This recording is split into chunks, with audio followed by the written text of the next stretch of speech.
നമസ്കാരം, ഭാരത് ലൈവിലേക്ക് സ്വാഗതം. Kasaragod Karadka agricultural welfare cooperative സൊസൈറ്റിയിൽ നടന്ന തട്ടിപ്പ് കരിവന്നൂർ മോഡലിലെ തട്ടിപ്പ് തന്നെ.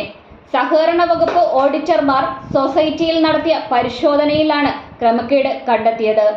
തട്ടിയെടുത്ത പണം ഉപയോഗിച്ച് റിയൽ എസ്റ്റേറ്റ് ബിസിനസ് നടത്തുകയായിരുന്നു ലക്ഷ്യം. അംഗങ്ങളുടെ പേരിൽ 4.76 കോടിയുടെ വായ്പയെടുത്ത സംഭവം CPMന് അടുത്ത അഴിയാക്കുരുക്കായി മാറിയിട്ടുണ്ട്. സെക്രട്ടറി കർമ്മംതൊടിയിൽ K രതീശനെതിരെ ആദൂർ പോലീസ് കേസെടുത്തിട്ടുണ്ട്. CPM മുള്ളേരിയ ലോക്കൽ കമ്മിറ്റി അംഗമാണ് രതീശൻ.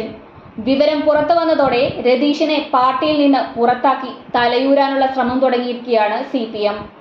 4.76 കോടി രൂപ തട്ടിയെടുത്ത ഇയാൾ ഈ പണം ഉപയോഗിച്ച് വയനാട്ടിലും ബംഗളൂരുവിലും റിയൽ എസ്റ്റേറ്റ് നിക്ഷേപം നടത്തിയതായാണ് റിപ്പോർട്ടുകൾ.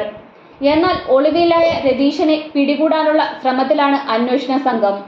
പോലീസ് കേസെടുത്ത വിവരം അറിഞ്ഞതോടെ രതീശൻ നാടുവിടുകയായിരുന്നു. സൊസൈറ്റിയുടെ പ്രസിഡന്റ് ബെള്ളൂർ കിന്നങ്കാറിലെ K സൂപ്പിയാണ് രതീശനെതിരെ പരാതി നൽകിയിരിക്കുന്നത്. 4,75,99,907 രൂപയുടെ സ്വർണ്ണപ്പണയ വായ്പയാണ് അംഗങ്ങളറിയാതെ എടുത്തതെന്ന് വ്യക്തമായിട്ടുണ്ട്. ഒപ്പം ഈടില്ലാത്ത 7 ലക്ഷം രൂപ വരെ എടുത്തിട്ടുമുണ്ട്. കാറടുക്ക ബെള്ളൂർ പഞ്ചായത്തുകളിലായി പ്രവർത്തിക്കുന്ന സൊസൈറ്റി 10 വർഷം മുൻപാണ് പ്രവർത്തനം ആരംഭിച്ചത്.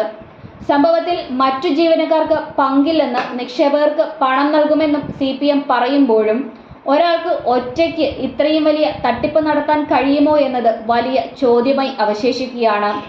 കാറടുക്ക അഗ്രികൾച്ചറൽ വെൽഫെയർ സംഘത്തിലെ തട്ടിപ്പ് CPM നേതൃത്വത്തിന്റെ അറിവോടെയാണെന്നാണ് BJP സംസ്ഥാന സെക്രട്ടറി അഡ്വക്കേറ്റ് K ശ്രീകാന്ത് ആരോപിച്ചത്.